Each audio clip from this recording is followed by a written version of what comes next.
Welcome to Inner Compass. I'm Shirley Hoogstra. It's easy to think of the special needs children as a huge burden on parents and families. And we may wonder, how would we cope with all that extra responsibility? Today's guest offers the whole picture, the rest of the story, helping us to see the bigger part that makes everything worthwhile. Join us on Inner Compass. From the campus of Calvin College, this is Inner Compass, exploring how people use faith and ethics to guide them through critical issues of today. My guest today is Faye Knol, author of a memoir about her son David, who was born 14 weeks premature and lived into early adulthood. The book is called Receiving David, the gift of a son who taught us how to live and love. Welcome, Faye. Thank you. Good to be here. Your son was born 14 weeks premature, the head of the size of a tennis ball, his eyes still fused shut, and the doctors seemed like they didn't quite know what to do with such an early baby back in 1982 and just handed him to you and your husband. Well, they did make decisions appropriately at that moment for what things appeared to be. And it did appear that he was not going to live. And they had prepared us for that, for the week that I was in the labor room trying to stop this premature labor. And then David didn't pass away. No, we held him and held him close and were very sad and sorrowful, had not come up with a name yet, but gazed at him and thought the name David fit. And then a nurse still checking on us, just the events started to proceed the way that they did, that it appeared that he was stronger than what was first believed. Well, David was only 1 pound, 14 ounces, and I'm sure at that time that was not an expected live birth weight in the sense of being able to sustain life after that. But then they brought him to the neonatal unit. And his spirit was stronger than any of us knew. That really was the bottom line. And the way that God intended his life to develop, we were all players, and the nurse was a major player. Now, David had a number of surgeries because he had some blindness. He had, in those premature, extreme premature status that he had in the 5 months in neonatal unit, he had most of the complications that could occur and lived through them. So he had a lot of intestinal surgeries. He had kidney failure, he had colostomies, he had dialysis. We weren't real concerned about his eyes initially because there were so many life-threatening things going on. But then you got to take him home. We did, at 5 months. And that was a little scary, actually, eager as we were to take him home. I bet it was, because you had all this assistance on this high-risk child. All of a sudden, it's all you. And Yes. what was that daily routine like? Because did you get any sleep, for instance? And how about all the feedings and the bathing? Yeah, it was pretty intense. We slept, and we must have gotten up during the night. I'm sure we did. That's not a strong memory. And we tube fed him at that time. He was on many medications. Some were injection form. He was on oxygen on and off. It was pretty intense. Right. Did you have help? Did people come around you to assist in this extensive care? We had help in the way of meals and childcare for David's older brother, who Jared? was 2 years old at that time, and you know, that type of support. We had a lot of prayer support. We had but the daily care was something that was a little frightening for a lot of people. Right. And so because something could go wrong. Oh, yes. And we were doing the best we could. We didn't always know what we were doing. His grandparents who lived nearby us, Harry's mom especially, wanted to learn all aspects, and she did learn how to tube feed him if she had to. Now, he developed some normal kinds of developmental gains, like speaking, and he was able to actually recognize people even though he had sight difficulties. How did that occur? It took many years for him to develop a comfort in the world that he had been thrust into, frighteningly so. And he had a lot of barriers that we didn't know if we would ever overcome. But over the course of the first several years of being very resistant to any touch and very unhappy, it started to blossom by about age 4, he started to hum a tune I recognized from his little preschool class. He hummed a tune. Recognizable. I mean, obviously, he did a little bit of smiling occasionally. He made little grunting sounds, but this tune came out at around 4 years old, which was just a thrill. That must have been like a whole window opening up into the possibilities of who David would be. Very much so. And we still didn't know. And we had formed a barrier around ourselves to protect ourselves from so many disappointments and such an uncertain future, in that we didn't have goals. We didn't hope for a lot by that point, because a lot of things hadn't happened. So we had just Kept your lived. expectations We low. just lived, and whatever came surprised us, and we were thrilled. Your husband said, and you call it a silly goal, but he said, let's help David to be happy. Yes. How did that shape the way in which you interacted with your son and your children? And then you had Rachel. So you have a son, an older son, David, and then Rachel. How did that impact the family, this goal of happiness? Harry came up with that idea when we were struggling so much so with so many disappointments. And like you said, I found it kind of irritating. It's like, okay, come on now. We really have bigger things to be trying to work on here. But he kept at it. And he would end a lot of his prayers, our prayers together, he would end with that. And I got used to that. And this didn't happen right away. Like I'm saying, it took years. But it started to happen as he began to blossom and become comfortable and safe and secure in his world, and how that changed all of our lives. Yes. For us, which was nice, but even more so for him. So he had some cognition of enjoying his surroundings and enjoying the people who would come into his life. As that emerged, 4-year-old with the humming, it continued with some words, and then it developed to the point that he could hold conversations. He must have been shocked. Because in the book you talk about how he is talking with others, and Very much so. When people would walk into the room, he would be able to identify them by Yes. their gait, by the way they walked, right? Mm-hmm. Very much. And if he saw you right now, he would be very interested. He became to this point that he loved meeting people. So he would ask who you were. He would maybe ask if you had a dog or other people in your life, and then he'd remember those names. And then he would probably try to get to your hand. And sometimes that was appropriate, but sometimes that wasn't. So it was his way of exploring and getting to know people. But he was now interacting in his world in a way that wasn't just so solitary, but was actually part of your family life. And you all came to be this family of 5 in a very full and rich sense. Very much. We took him wherever we could. He went a lot of places, museums, traveling, this or that, but there were places that it didn't work to take him, for us or for him. And we became okay with that, and he did too. What kinds of things were his favorite things? He developed some obsessions as he got older. And one of them was several things, actually, that started with the letter P. He caught on to different fun-sounding word categories, kind of how we found that. But pudding, pretzels, popcorn, and then pineapple became just... It started, he was probably around 12 or 13 years old, and somebody served pineapple in our home, brought it. And he liked the word that fit in his fun-sounding word category. And then it became quite a symbolic piece for him. People would give him pineapples. You had pineapple pizza, right? Well, because he really, really, really obsessed with this. Once he discovered that it came in different forms. Oh. And then that just fascinated him, crushed, slices, chunks, tidbits, that was a fun word, and juice, all that. So, what would happen if he didn't get it? Well, see, even the goal of getting it wasn't even so much his goal. It was more just the quest. He liked to talk about things, do you have it? And then it was such a daily occurrence that we transferred this to be a daily occurrence. Talking about it was fine, but we were not going to open a can all day long, every day. This wasn't going to happen. So Saturday became Pineapple Day at our house. You could talk about it all week and think about which type we would open on Saturday. Would he eat it? No, not really. Oh. So we would put it in a bowl or whatever way it went, and he would sit on a stool by the counter and sniff it, touch it a little bit, and then that would be it. And this repeated itself.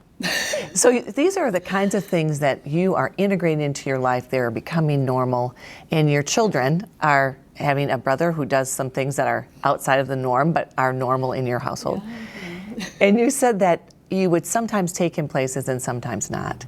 And you learned that people had different reactions when they saw David, and sometimes he would be upset. There was a story in a restaurant. You know, we had to learn, especially as he got older, but even when he was younger, to avoid overstimulating places for him. If there was just too much going on, we had to form a barrier around him wherever we would go. We would, if even coming here, we would, move things a little bit. He needed some space. If he had people too close to his space and somebody would suddenly laugh or something unexpected, it would frighten him. And because his inhibitions weren't controlled, they were just there. Yes. He could react in a big way. In fear, yes. but misunderstood and needed to be controlled quickly. So it was our responsibility, which we tried, but sometimes not always made it, but we tried to avoid some of those overstimulating places or experiences. Tell us about how Jared reacted in a school paper to his brother and the kind of advice that you were giving him as parents. In 6th grade, Jared had a teacher who was assigning different feelings, which still today I think is such a great assignment because so often we just don't deal with our feelings. So she was doing that in 6th grade already. And one of the feelings was, I'm embarrassed when. And he was a very self-directed student, and I didn't usually hear much about his homework. Right. But that evening he came out with this assignment, which was new to me to hear about, and had started it and stated that he just did not finish it. Well, he wanted me to look at what he had started, and he had written about being embarrassed if we would go out in public with our family, and on the occasional times that David would then act out or yell or talk loud, and that happened, and he didn't know how to finish it. So we talked about it. What a great assignment for you to talk about with him too, in an intentional way, right? It was good because it was also normal for me, in him, in all of us, but for him to be specific about something that was uncomfortable. I was so appreciative to hear him say that, and then have the opportunity to sort through it and talk about different things. And then he went back to his room to finish it. Well, of course, I was curious how he finished it. Of course, exactly. So I went and found it, when he was sleeping, and could see what he had finished, which was often the advice. And good thing our children had 2 parents because they needed both of us. And, my way to handle that was just to try to stay calm, don't think about all those people around, and just do what we have to do, act proud. Right. And their dad, Harry, was always just, his response was, Jared, just who cares? We'll never see those people again. And it was just... That's a great combination set of advices, though. Be calm and be proud, right? And then, look, it's not really going to matter. You're never going to see those people again. Concentrate on what's important, really. Which I was still learning and had been learning because I had been, well, still am, somewhat of a reserved private person, and just learning how to deal in some of those settings. What kinds of things did you do for each other in order to preserve a strong marriage bond in the midst of a big commitment? Very good question. And it is so true. The stress is unbelievable. And one of our goals early on, well, there was a goal, see, we did have some goals, I guess, was Harry, being a special ed teacher at that time, was more in tune to some things than I was then, and could stress that we needed to keep David a part of our life, but not the center. At times he needed to be the center, as at times our other children do, as at times our marriage needed it. Right. And that was something that we worked on, but we also were working on our individual selves. So we had a lot of conversations. I'm married to a communicator. Lucky for all of you. That was a big thing, that whole communication piece. And sometimes I'd had it, and sometimes he had. Right. But then you could talk about it? We could talk about it, and we found ways to refresh ourselves. So sometimes you would go out by yourself. Oh, very much so. And very good for both of us, good for our marriage. to do things separately too. And he started fly fishing. I'd never seen him interested in fishing at all. That was like, wow, what's this all about? But he loved being outdoors, and this was a new person he didn't know well, and they started fly fishing together, developed a great hobby, and just a good way to get outdoors and reflect. Now, you kept a journal. Is that one of the ways in which you were able to reflect? You know, I did slightly journal a little bit. David just intrigued people, and so there were just, people would ask about him, we would say things about him. We would say this or that, which was normal again for us, but people found it fascinating. So I would write this or that at Christmas time, or be asked by our church to send a little update for the church newsletter on how is David doing, and that type of thing went on. It must have been overwhelming in terms of time, the time commitment that all of David's care took, plus 2 other children who were in school and in school events. And did you have time to go to any support groups or therapy? Did that enter into your world at all? When David began at the Kennel Shade program when he was 9 months old, it was a requirement at that time that I needed to attend, or Harry, or whoever was present, but it was me at that time, would go to a parent support group. And did you want to do that? Why didn't you want to do that? I just didn't, well, I wasn't thinking in wanting to address my feelings. I was just on do mode, and tried to get out of it, of course, but was not able to. And then it became a very good, safe place for me. And the psychologist who ran that group figured me out. Nice. And that was a real turning point. Mm-hmm. How did this experience of having a severely, profoundly handicapped child change your perception of God? Well, initially, and many times during David's life, there was a lot of struggle, a lot of why, questioning, anger, bitterness, and some of the cliches that I had been raised with in my wonderful Christian home and my Christian community just weren't working. No. They didn't help. It didn't change things. And going forward from that, and knowing that people were praying for us, our life didn't change in that he was healed. Prayers didn't change what was happening. It still was there. And that was a new thought. But then gradually, we came to see just a difference in the way our attitudes started to slowly soften, strengthen, and change. And by that, we could feel God and the people that entered our life spontaneously, and sometimes in just the right moments that would give me pause to think, we're not just meandering aimlessly here. So you had evidence in these other ways, through the ways in which your, like you said, attitudes and these not coincidences would happen.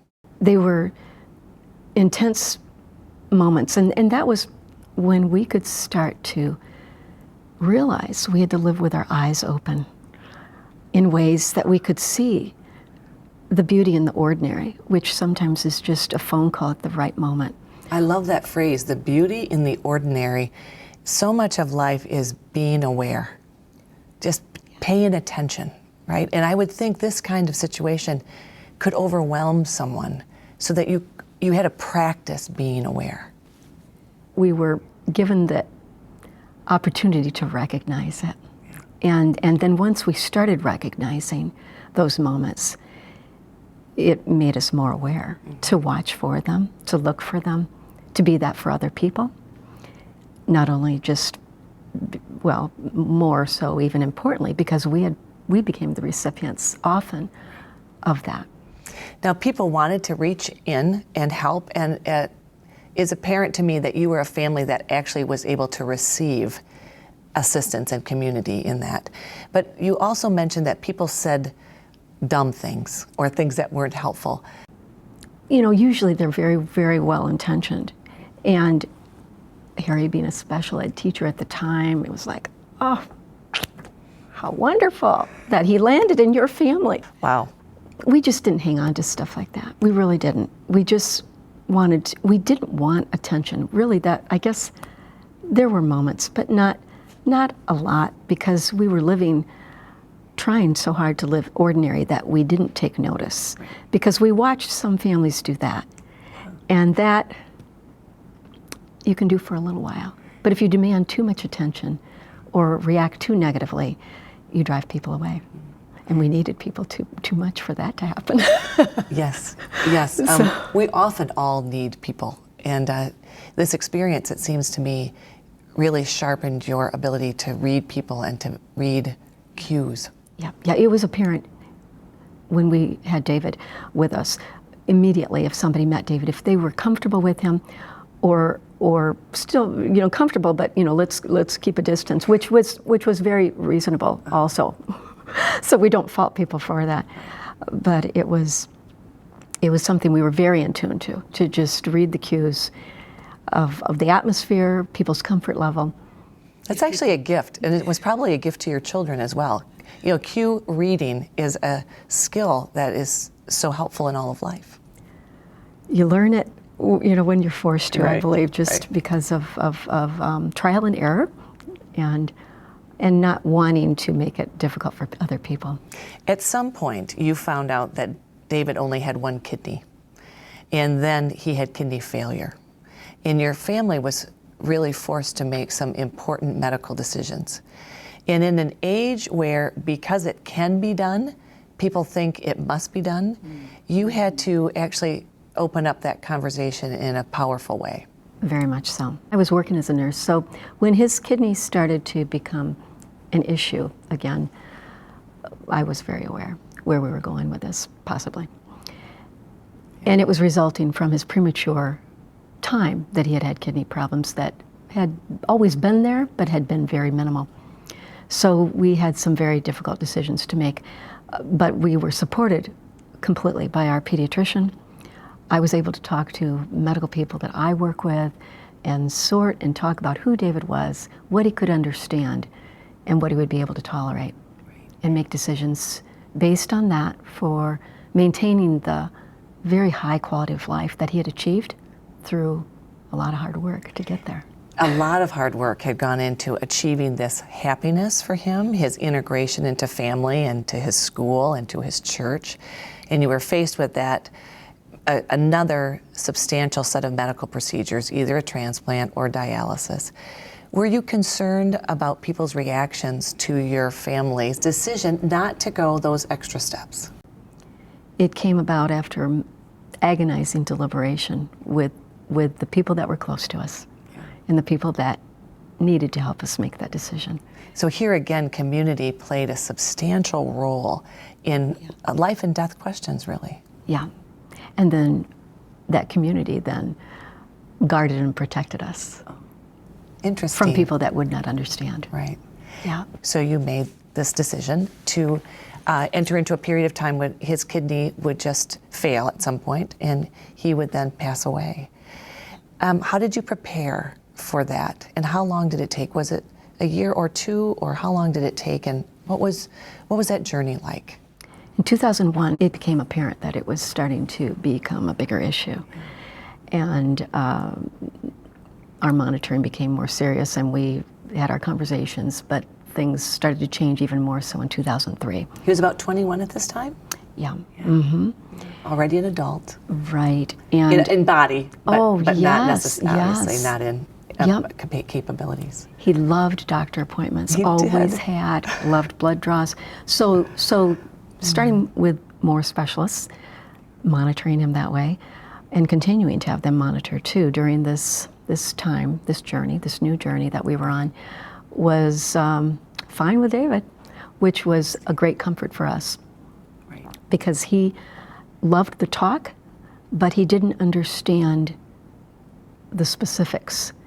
And our goal continued, what it had always been for him, to keep him happy, safe and secure in the environment that he knew. And then hospice was initiated, and I took a leave of absence from work, and we played his last year. I have an album of pictures, of 300 pictures in his last year that shows what we did. We didn't know what that time frame was going to be, but He loved to go to the river. He loved to get his hair cut. He loved red balloons, right? All those things. Yeah. And he loved people coming over. Right. And so we were surrounded by the people that were comfortable to be on this more intense journey, which wasn't always easy. What kind of people are they? You know, it's the type of flexible person that can just adapt and come at a call because it's the spontaneity of being there at the moment, helping when you can, changing gears when you need to, right. and not being riled real quickly by the unexpected. All that we would live life like that, not be riled by the unexpected. Yeah, and then just being, again, living with our eyes wide open. We were doing it at that time too. We could see that we were ending, but we wanted to do it well, and we wanted to do it together. Living with our eyes wide open. I love that. My guest today has been Faye Knol, author of the memoir about her son David, who was born 14 weeks premature and lived into early adulthood. The book is called Receiving David, a gift of a son who taught us how to live and love. I'm Shirley Hoogstra, and thank you for watching Inner Compass.